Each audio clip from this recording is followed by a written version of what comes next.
Мамо,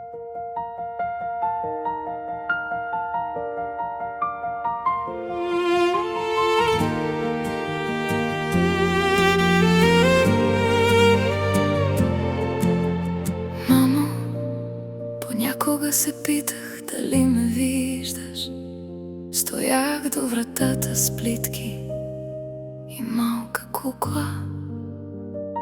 Чаках да се обърнеш, да се усмихнеш, да ми кажеш, че съм твоето момиче. Но тишината беше по-дълга от прегръдките ти. Детството ми мина тихо, като стая без светлина. Гледах другите момичета как тичат, как майките им ги държат за ръка. А аз държах само собственото си сърце, което се учеше да не плаче на глас.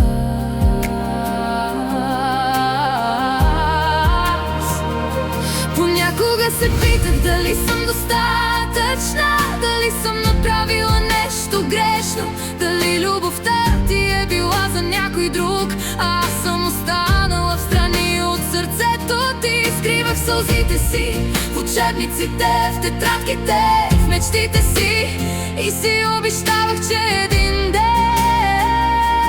няма да боли така. Понякога нощем говорех на плюшеното си мече, то поне ме слушаше. Разказвах му как боли да искаш любов, която не идва,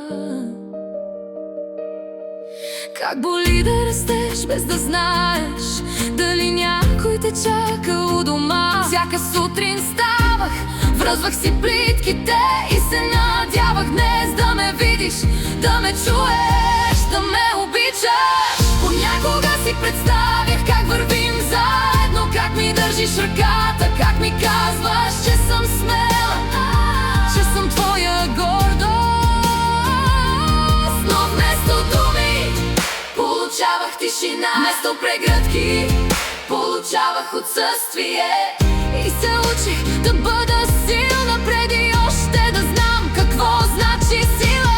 И пак си обещавах, няма да се предам, ще бъда светлина, дори да съм израснала в тъмното.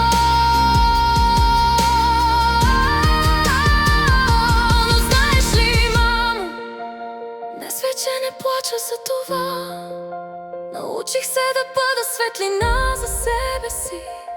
Научих се да обичам без да се страхувам и разбрах, че понякога най-силните момичета са онези, които са израснали сами.